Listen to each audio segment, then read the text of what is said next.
been murdered. All the friends have flown before. On the morrow he will leave me, as my hopes have flown before. And the bird said nevermore. You're listening to the Call Podcast with Brandon and Josh. Hello, everybody, and welcome to a brand new edition of The Call. It is a Baltimore Ravens podcast where we talk anything and everything Baltimore Ravens football. Thank you all for listening to us on Apple Podcasts, Stitcher, TuneIn, Player.fm, Overcast, Google Podcasts, Spotify, Facebook, and YouTube. Well, it is draft week, everybody. The draft is happening. We've got some new players entering the NFL, plenty of them coming out, and we're going to have some new Ravens, 5 new Ravens. For now, could be more. We don't know. We'll see. But here we go. Joining me, as always, to talk all about it, my buddy Josh. What's going on, man? How you doing? I'm excited for the draft, brother. I can't wait to get this thing started. But the Ravens are in an interesting position in recent years. They usually have a slew of draft picks, 5 draft picks this year. Yeah, it's kind of like uncharted territories. It's been a long time since we've had that few. A little light on the load here, man. 5 draft picks, and they don't even draft in the second round. They pick 22nd overall and don't pick till 86th overall in the third round. So that's a big gap. That is a big gap, but I got to say, I mean, Roquan Smith, that's a pretty good second rounder. I know it's unfortunate we don't have a second rounder, but that's our Roquan Smith is our pick there. I'm okay with that. Yep. Yeah, and that's exactly where I wanted to go with it. Yeah, I mean, you have to remember had to give up to get some, right? You have to give up to get, and we got Roquan inked to a long-term deal last year. We know the impact of the defense. So you're right. Looking at the player it is, I think that's a pretty good second-round draft pick, knowing that who you're going to get there. So folks got to keep that in mind. You know, I've always said that the Ravens kind of overvalued their draft picks in a sense. I mean, they're important, right, to build your team and have to have draft capital to build your team for the future. That's how you get new players and influx and draft these guys. But in the same regard, we never see the Ravens get involved in trades. Remember, like last year, we were like, I know they traded. Now, they got involved in the trade last year in the draft. You might say, Josh, they traded last year. We get that. You know, I'm talking about the blockbuster trades you see that happen in the NFL all the time. They involve draft picks, and I've always said time and time again, the Ravens overvalue, especially wide receiver. Now, last year we knew that, during the draft a year ago, they traded and they followed the trend, which was a crazy first round. The Eagles obviously traded and got A.J. Brown, and they made the Super Bowl, and that was a big deal, blockbuster there. And then the Ravens splashed in their own regard in trading away Hollywood Brown and getting another first-round draft pick and sent all Ravens Nation to a frenzy. Like, what are they going to do? What's going to happen? And, of course, they draft Kyle Hamilton and Tyler Linderbaum, who have been studs for us accordingly, and finished with some high grades and high praise. So who knows what the Ravens might do here. There's some things that still need to be settled, but the Ravens sitting at 22 overall, not sure where they're going to go. There's speculation across the board. We'll certainly talk about it. I want to hear your perspective. Certainly gave my perspective of prediction where they might go at 22, at least just focusing on the first round. The not to discount and ignore the subsequent rounds, 3 through 6, but really harder to gauge on a mock draft what that might be. We're certainly, for simplistic purposes, want to just concentrate on round 1, which all eyes will be on tomorrow night. From Kansas City, picks 1 to 32 on the docket. And I can't wait to see what unfolds. And there was speculation out there, right? I posted out there that like last year, round 1 was crazier, and folks are thinking it's going to be even wilder, with things that might transpire. So I can't wait till the fireworks start. There's already been some rumors out there regarding the Ravens and this whole Arizona Cardinal DeAndre Hopkins situation. What say you of this situation? Do you think where there's smoke, there's fire? Do you think it's a pipe dream? Do you think the Ravens can pull this off? Do you think it's a mutual interest? I mean, I've been hearing all kinds of stuff all up and down the radar on this one, man. What say you? Yeah, I've heard a little bit of everything this time around. Pat McAfee's show, they covered the DeAndre Hopkins stuff, and, former TNA Tag Team Champion Adam Pac-Man Jones was on there saying that DeAndre Hopkins, the trade would be happening on Thursday. And he didn't say the Ravens were specifically involved, but he said that was definitely a possibility. Allegedly, Lamar said, with this contract thing going on with the Ravens, go get me Odell, go get me Hopkins, and then we can talk again. So could that happen? Could he become a wide receiver? I don't know, but that's definitely a possibility. DeAndre Hopkins is sitting out there right now. Who knows? But if you're looking at some of what the experienced journalists are saying with that 22nd pick, a lot of them are saying it's either going to be a cornerback or a wide receiver. Now, if DeAndre Hopkins does get picked up, I don't see them making a wide receiver pick in the first round because you've got two veteran guys right there. You've already signed them, so maybe you do go more with a cornerback. But Sarah Ellison, she listed a wide receiver, two cornerbacks. Jamison Hensley, he listed a cornerback from Maryland, which actually is kind of cool. The guys over at the Lounge Podcast, they listed a cornerback and a wide receiver. So, I mean, it seems to be the trend going there. Good Morning Football had a wide receiver at number 22 for us. But the wildest one I've seen so far comes from CBS Sports, and it's from Bryant McFadden, who was a former NFL cornerback.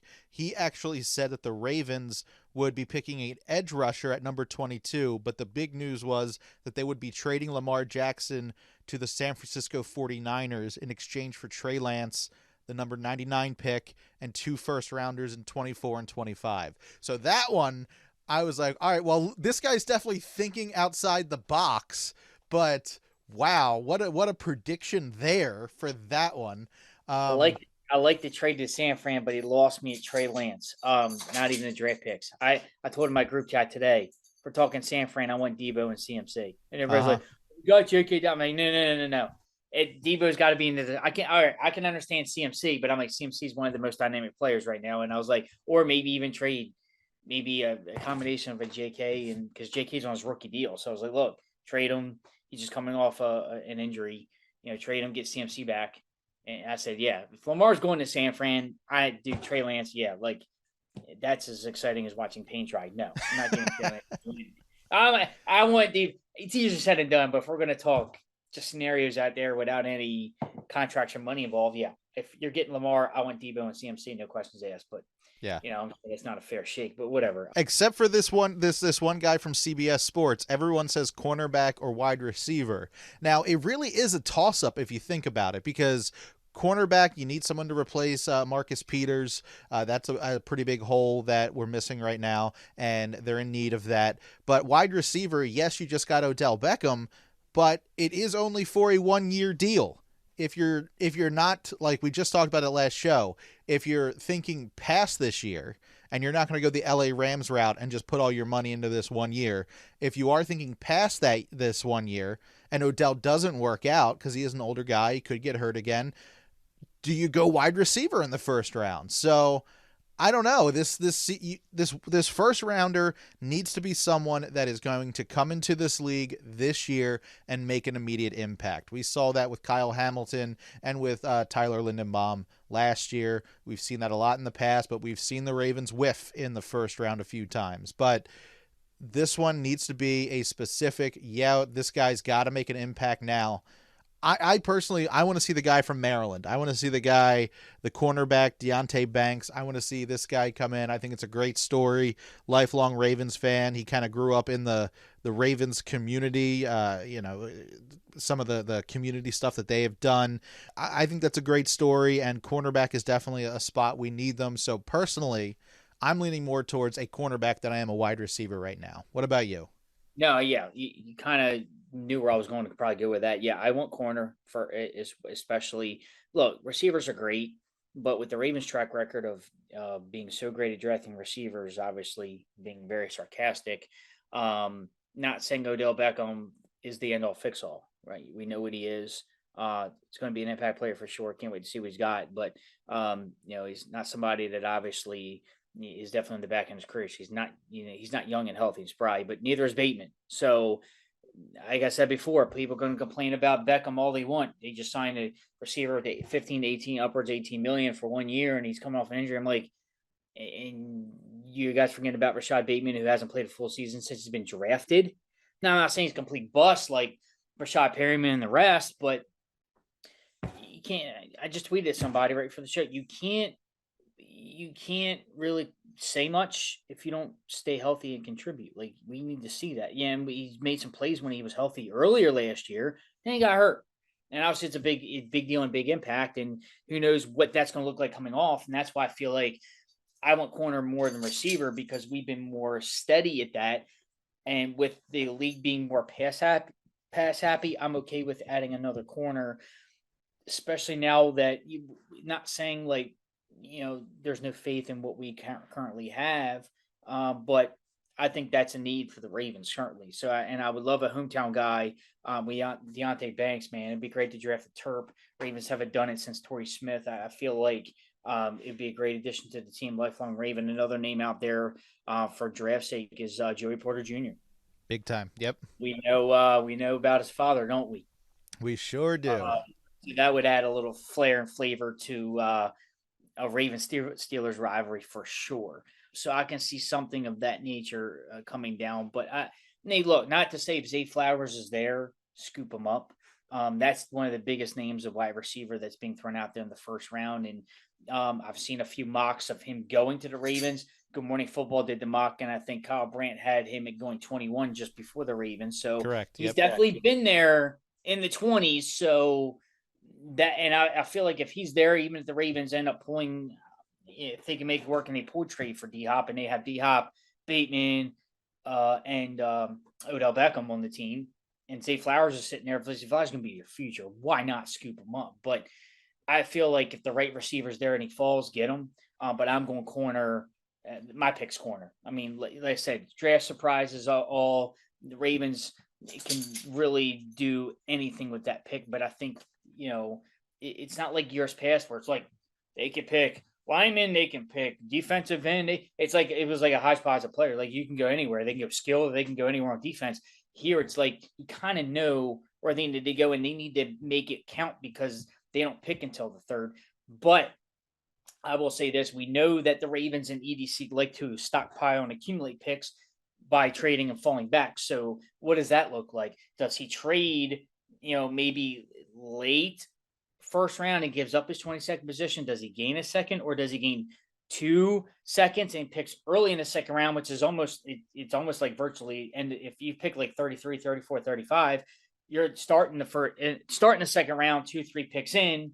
It's almost like drafting the first rounder, right? And they got, there's some talent that fell last year. Remember, David Ajabo fell because of an injury, and the Ravens scooped him up in the second round last year. So, let's see what the Ravens do. I wouldn't be surprised if they draft day trade and the Ravens either trade down or fall out of the first round altogether to accumulate, more seconds and thirds, maybe because the talent pool, I'm not sure, but just for the sake of the 5 picks that they have, I want them to really hit a home run with the 22nd overall, because again, they don't pick until round 3, 86.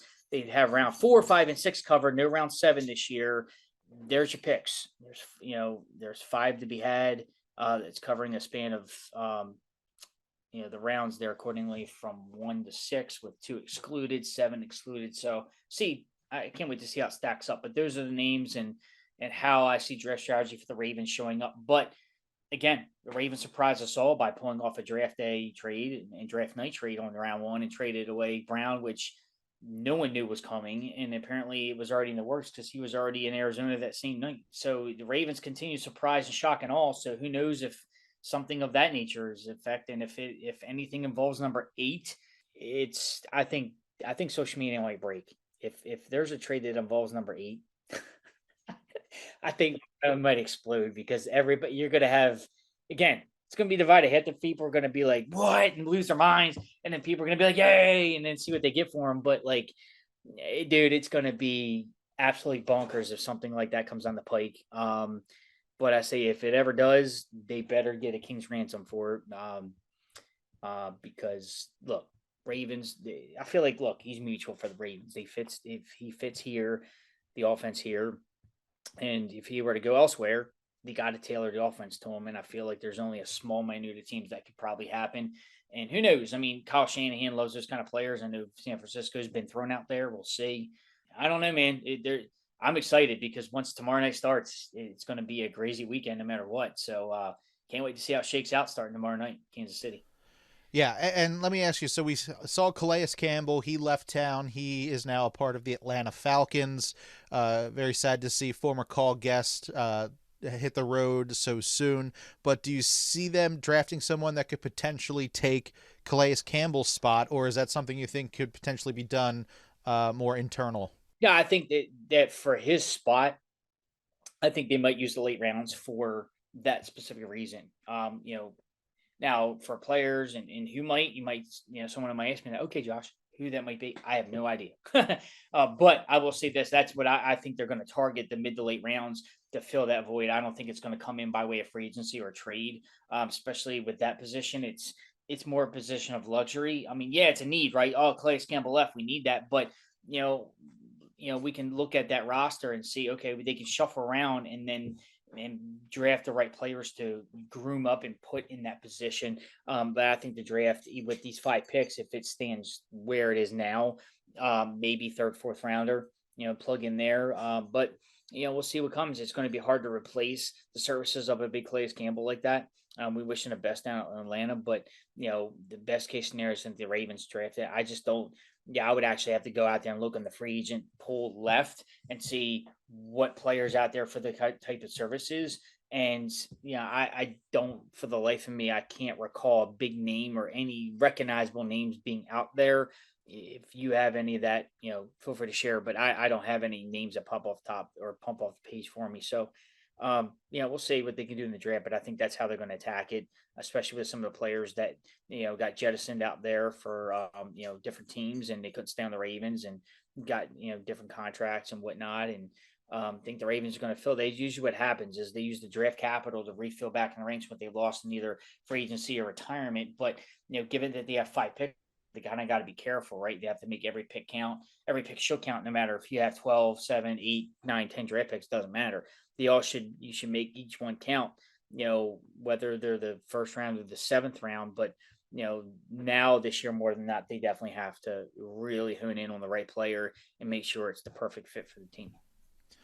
Now, we have one quarterback that is signed, sealed, and delivered. We have Tyler Huntley. He's signed for at least one more year. He'll become an unrestricted free agent after this upcoming season. But Lamar is still a big question mark. Do you see them using one of these 5 picks on a quarterback? Obviously, in these later rounds, isn't going to be a starter. It's not going to be, like we saw with the 49ers last year. It's not going to be Mr. Irrelevant or something like that. But is there a chance that one of these later rounds could get a QB to have for a couple more years once Tyler Huntley's gone and could be a backup? I don't think they're going to get quarterback at all. Not at all? No.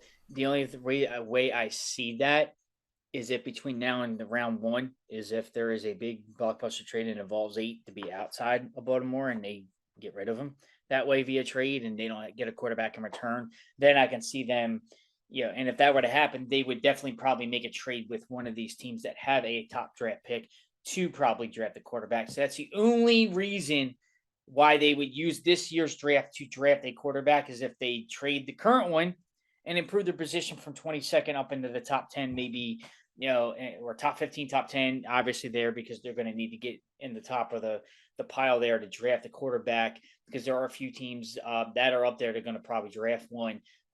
You might want to be up there to get them. So, obviously Bryce Young is CJ Stroud or one of the two that are up there, and Richardson has been mentioned too, Anthony Richardson. So I'm excited to see what could happen, but no, I don't think they used not even in the mid to late rounds for a quarterback. I think at that point you cut your losses. They've already signed Huntley back for a tender here under contract. So, we already know what he is and his familiarity with the franchise and team and offense. So not to say if Lamar were to be traded in some crazy fashion that Tyler Huntley is going to be QB1. I think they're going to obviously make that a different scenario for the Ravens on a quarterback and get a better option under center.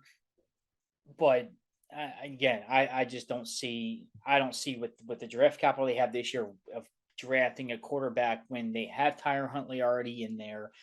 Lamar more than likely looks like he might be a Raven, but who knows? Still a battle. It's still being worked out. It's still drama filled. And so Josina Anderson, who is a reporter right now at NFL Insider for CBS Sports, and previously ESPN, she tweeted out just 3 little emojis, nothing mentioning the Ravens or NFL, nothing. You don't even know what this is a reference to, right? And she put a phone emoji, a paper and pencil emoji, like a note take, and a trophy. And Lamar quote tweets it with a SpongeBob gif that's like surprised, and then he like smirks or smiles, and he's got a smiley emoji, obviously right there.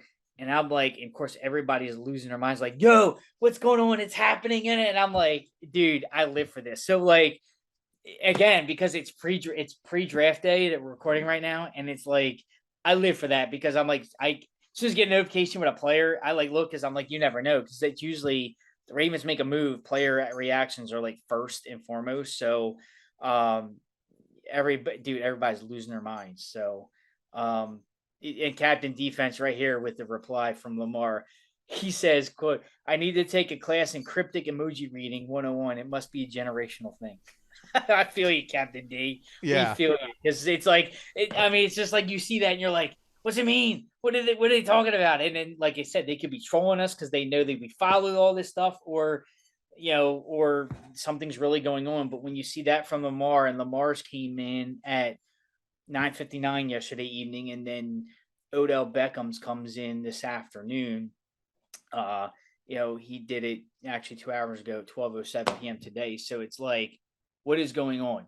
So I don't know what he means by book him. And I personally thought it was from last night when he was watching the Phoenix Suns game with Devin Booker going off in the NBA playoffs. And I'm like, that was at 12:07 p.m. today. So it wasn't NBA playoffs last night. So what's he mean? So it got me thinking, like, what does that really mean? But who knows, man? I mean, they're going to say what they're going to say on the socials. But, when there is, when there's pending breaking news and it's the day before the draft, everybody's on edge, man. And with this whole like Lamar situation, is he going to sign a long-term deal? Is he going to be traded? What's going on? It's like anything a player tweets out, it's like people are just like, they hang on every letter, every acronym, every emoji. It's like, what's going on? So I can't wait to see when it folds. I think Lamar knows that too, because like they brought this up on Good Morning Football when the Jalen Hurts contract happened. Everyone was talking about, what does everybody think on Twitter? And Lamar is quote tweeting about some video with a fish in it. Like, I think he knows, like, everyone's wondering, like, what's Lamar going to do next? And he's just messing with people, acting like he's not paying any attention whatsoever to what's going on around him. And he's looking at some guy fishing on Twitter. So, like, I don't take Lamar seriously on Twitter. I think he has fun with people. I think he messes with people. And I'm like, I'm waiting for that verified Ravens news, the little bubble coming, the notification on my phone saying this has happened. And then I'll be like, all right, now I'm going to take this seriously. and now someone's already coming out saying, all I'm saying is Ian Rappaport had to hang up on the Pat McAfee show because I had to take an important call, and that was like an hour ago. So I'm like, this is like drama. I love it. It's just like finding these things, and it's like, I just wish I could just follow this full time instead of just like working. See, this is what the Hard Knocks show should have been like. Doing a Hard Knocks off season where you follow around a couple players that have like big contracts coming up. There's some must-watch TV right there. Are there any other like glaring holes in this Ravens team that you really want them to address in this draft? I mean, wide receiver, cornerback, we've talked about that. You said we're not going for QB. Calais Campbell, again, big hole you've got to fill. But is there any other spot that you're like, they need to do this year? You have to think maybe defensive line, again, right where the interior where Calais was. Because look, if you look at the skill positions, receiver helps, especially with Bateman still being young but injured. Duvernay, dynamic, young but injured. He's got the potential. You've seen it last year. I mean, if Bateman and Duvernay were healthy last year, I think the Ravens, even without Lamar, with or without Lamar's injury, they do a lot better than what they did. Look at the skill positions. You got J.K. and Gus back. You got Mark Andrews, Isaiah Likely, Charlie Kohler as tight ends. Their offensive line. Maybe you can make a case for maybe an offensive lineman. You don't want to forget about those guys. It's always good to pick up a guy there. I think it could be in the interior on the lines, offense or defense, because you look and corner. Obviously, we know corner and receivers in need, but any other else, the receivers are kind of, we can add to that. You got Beckham. Look at those skill positions. The quarterback right now it is Lamar until otherwise. You look at defense, right? Linebackers are set. You got Patrick Queen. You got Roquan Smith. You got OA. You got David Ajabo. So you got a good stable linebacker. You got Tyus Bowser. You look at the corners. Obviously, there's a corner. There's a position need, but you have Marlon right now. Safeties are pretty much set. I know Chuck Clark got off the team, so maybe even safety in that secondary aspect could be another hole. I really got to pull up and down the roster of see, but just thinking about players that have left those voids. But you can see where I'm going. Collectively, the Ravens have a good nucleus. Yeah, there's a little holes here and there, but they got some draft capital this year, a little bit, fewer and far in between, but they got it. They can make it via trades, and we'll see what happens. But I think right now they're in a spot, but they can certainly get better. But you got to stay healthy. I mean, you can draft the players and you can trade for players all you want, but you got to stay healthy. That's first and foremost. And if this team was healthy over the last 2 years, like they were in 2019, let's see you. And there's another name out there we're forgetting. Marcus Peters, his contract is up. So do they bring him back for a lesser deal? He hasn't signed anywhere else, but he's right now.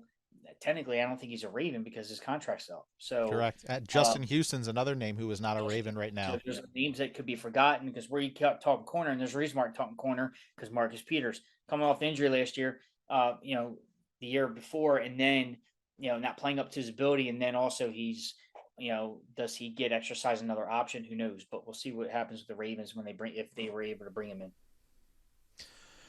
Well, anything else we should cover for this episode of The Call?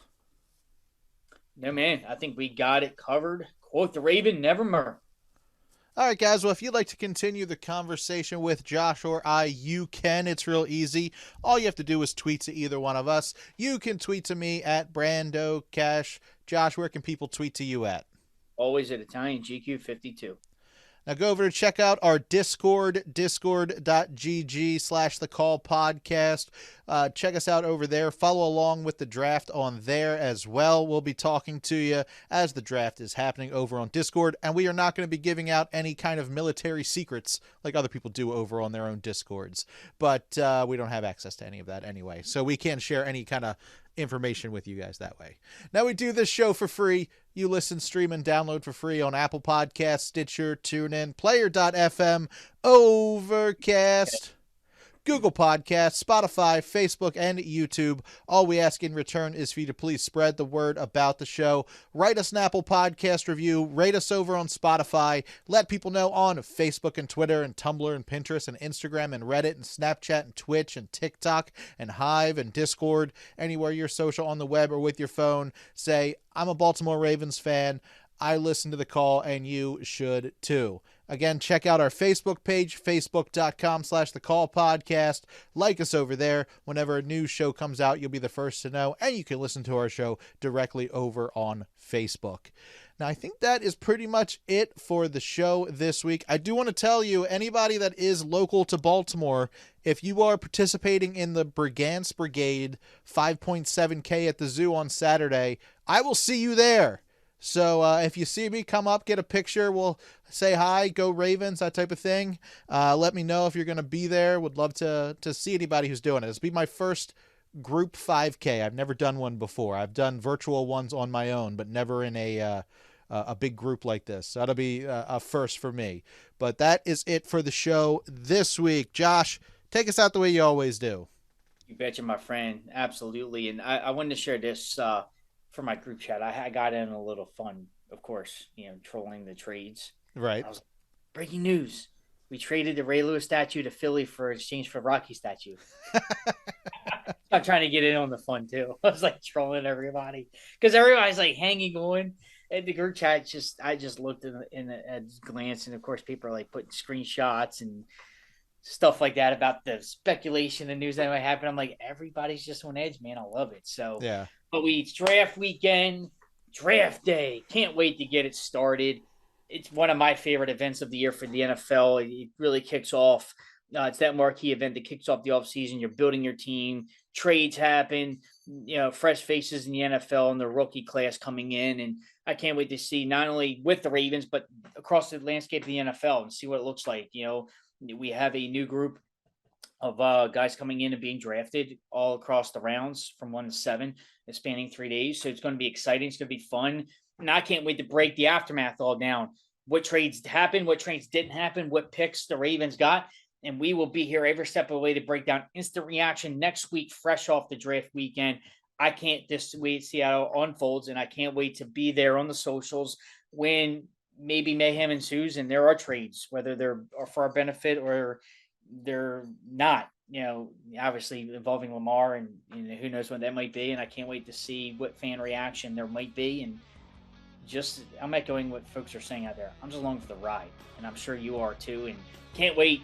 And I stress I can't wait, Brandon. I can't wait, man. So with that being said, I think you can wait a little bit longer.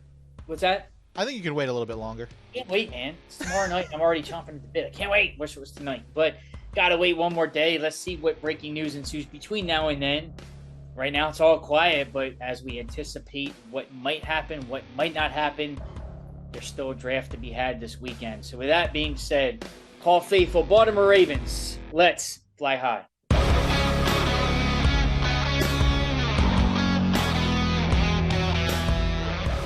This has been a production of Brando Cash Entertainment. Music by Brad Lepore and Daniel Kelly from the DBK Studio. For more information, go to brandocash.com.